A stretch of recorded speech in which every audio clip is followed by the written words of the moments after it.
大家好，我是道义文斌。今天呢，我来讲一个案例。这个案例充分说明了这个中医是非常难学的。就是如果是我人生再重新来过的话，我肯定不会学中医。为什么？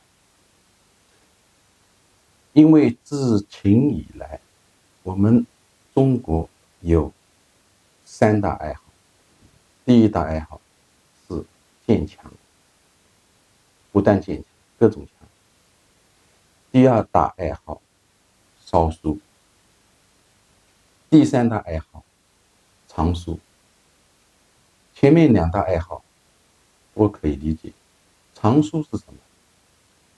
藏书就是说，我们中国的这个学者在写书的时候，过去写书基本没有原创，很少有原创，大家都是写注，就是前人的著作，你写个注。所以说那个《伤寒论》实际上也是写的注，他有可能写的是那个汤液经的注。那汤液经这本书已经失传了，那汤液经到底是谁的注呢？这个就不知道了。那个肯定是有一本更牛的书。那我们中国学者在写书的时候，往往就是说那个把最核心的部分，他把它摘出来藏起来，藏起来干什么？家传，传子不传女，家里传下去。然后我本来以为这个《伤寒论》这本书它是那个分《伤寒金匮》这本书，《伤寒金匮》我本来以为还有一部分更核心的部分。这更核心的部分是什么呢？我认为是一个是脉学方面。目前现成的所有的脉学的书，我跟你说全在胡说。另二个是什么呢？就是八字方面，或者说易经方面的。其实易经和中医它是一个理论体系的，他们有一个更特别核心的东西，同样被藏起来。那个，但是呢，我从那个日本的汉学家的他们的著作当中看出来了，其实《伤寒论》藏起来部分那部分也没有到日本。因为中国目前的《伤寒论》是日本传过来的，是最早的是那个日本从我们这里拿过去，然后我们中国有这个爱好，我们倒是失传了，后来日本给我，他们也没有，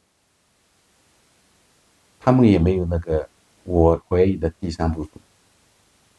好，我举个例子吧。那个孔子写那个注解那个易经的时候，我们现在看到的易经都是孔子注解的。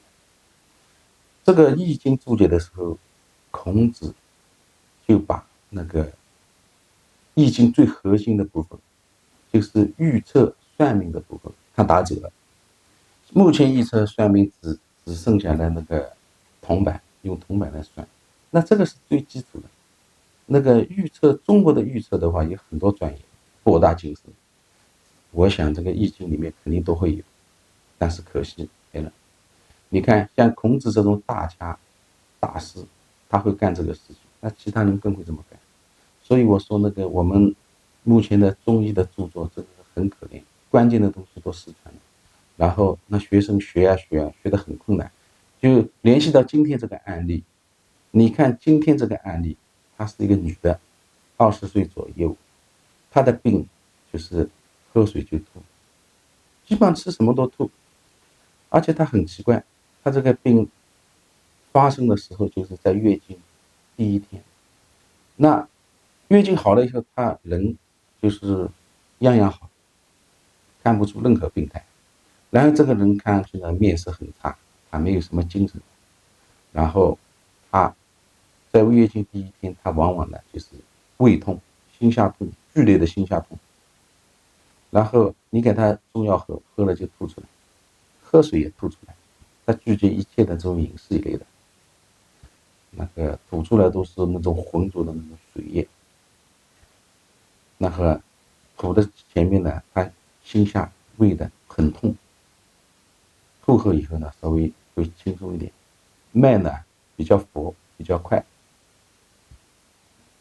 口很渴，小便呢少，都吐光了嘛，那里还有小便。好，这样一个人，我跟你说啊，我们先把结论说了，这个症里面看上去好像有3个主要的那个东西拎出来，就是口非常渴，小便不利，喝水就吐，这个像什么五苓散？看上去五苓散，很明显，是很明显吗？那很明显呢，我是马，这个属于马后炮，为什么？这样一个病人，你看他月经第一天，你看月经第一天什么意思啊？他不是往往说明是淤血吗？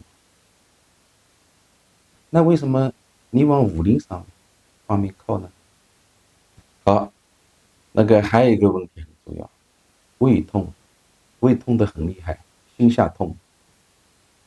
你看到这个，你首先想到什么？这个也是主要症状，想到那个泻心汤一类，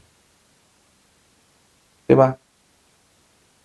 至少你这个方子你要考虑水的方面要考虑，血的方面考虑，你有可能要用柴胡鸡跟桂枝鸡结合，也可能要像那个当归芍药散一样的，有水有血，多考虑。那为什么就考虑五苓散？这个就是学中医的难度。我告诉你，这个方子因为是摘自某个特别大的大师的中医大师经方大师的答案，我告诉你，经方大师都很迷惑。当然，我们病人的话自己选方子问题不大，你可以试一下，因为正确的中药喝法，它没有副作用，基本没有副作用。然后你如果就是选错了方子，实际上要选错方子也是难的。你往往选错方子的意思就是你在处理有其他的症，一个人不可能只有一个症。一个人特别年龄大一点，你比如说到40-50岁的，50岁以后的，他往往有几个症都有，所以你往往是这个没看好，会治疗好其他的，那也可以，然后慢慢把方子调整嘛，这个是问题大的。那这个人说明什么？如果连大师都迷惑的话，说明我们的这个确定方子的它的体系出了问题。那你看这个人，我来总结的话，你说他这个人主要是因为中医主要是判断某个功能系统是不是有问题。好，看上去这个人他水系统出问题，挺明显的，口渴啊，喝水就吐啊，小便少啊，这个都是水系统吗？水系统出了问题，这个里面关键来了，光是水系统出了问题，你无法排除这个胃啊，这个月经啊，月经期间啊这种疑点。那个我认为是那个缺了东西呢，是什么呢？是那个易经原理部分缺了，用它来定位。